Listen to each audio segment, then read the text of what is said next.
हर साल की तरह इस साल भी कसौली में आइस स्कल्पचर चैंपियनशिप होस्ट की जा रही है। इनाम में पूरे 50,000 रुपए और एक याक के शेप की ट्रॉफी। इस साल भी मास्टर गुप्ता जी ने इनाम जीतने की ठान ली है। कलेक्टर साहब जज है, उनका स्टैचू इतना रियलिस्टिक बनाया है कि लोग कंफ्यूज हो जाएंगे कि असली कलेक्टर कौन है। मास्टर जी, कलेक्टर साहब इतने बुरे भी नहीं दिखते। बकवास बंद करो और इसे स्टोर रूम में रखो, कल कंपटीशन में ले जाना है। स्कल्पचर को रात भर के लिए लॉक कर दिया गया। स्टोर के अंदर का टेम्परेचर -3 डिग्री सेल्सियस है। किसी तरह की गड़बड़ की कोई गुंजाइश नहीं। लेकिन अगली सुबह हाय हाय, मैं तो लुट गया, बर्बाद हो गया। जल्दी आइए इंस्पेक्टर साहब। इंस्पेक्टर शर्मा क्राइम सीन पे पहुंचे। कलेक्टर साहब का स्टैचू खड़ा तो है, पर सारी फाइन डिटेल्स का सत्यानाश हो चुका है और शक्ल की जगह बस एक अंडा बचा है। सर, मेरी माने तो ये स्टैचू अब बिल्कुल कलेक्टर साहब जैसा दिख रहा है। -3 डिग्री में स्टैचू कैसे खराब हो सकता है? ये कोई नॉर्मल डैमेज नहीं है, ये क्रिमिनल डैमेज है। तभी चीकू ने स्टैचू के नीचे जमा पानी चखा।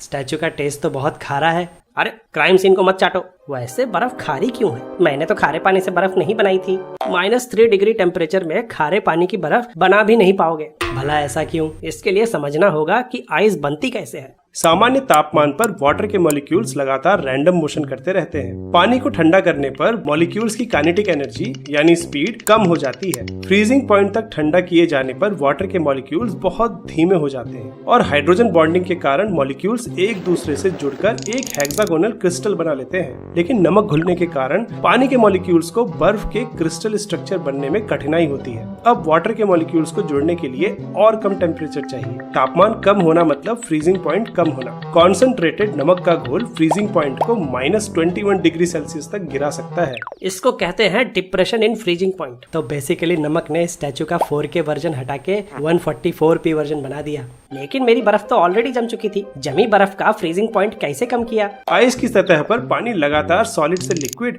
और लिक्विड से सॉलिड स्टेट में बदलता रहता है। फ्रीजिंग कंडीशन में ये एक इक्विलिब्रियम पे था, इसलिए आइस मेल्ट नहीं हो रही थी। लेकिन जैसे ही इस पे नमक डाला गया तो पानी के लिक्विड स्टेट में आते ही उसमें नमक घुल गया और ये पानी वापस आइस में नहीं बदल पाया। तो इक्विलिब्रियम शिफ्ट हो गया और बर्फ तब तक पिघलती रही जब तक कि सारा नमक डिसॉल्व होकर डाइल्यूट नहीं हो गया। लेकिन नमक डाला किसने?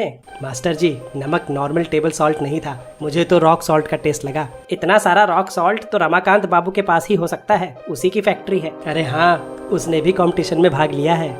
पुलिस ने रमाकांत से पूछताछ करी तो उसने डर के मारे सब उगल दिया। मुझे माफ कर दो, ये मास्टर हर साल जीत जाता है। मेरी फैक्ट्री ठीक नहीं चल रही। 50,000 रुपयों की मुझे ज्यादा जरूरत है। सजा तो तुम्हें देनी पड़ेगी रमाकांत। तुम्हें मास्टर जी का असिस्टेंट बनना पड़ेगा, वो भी बिना तनख्वाह के।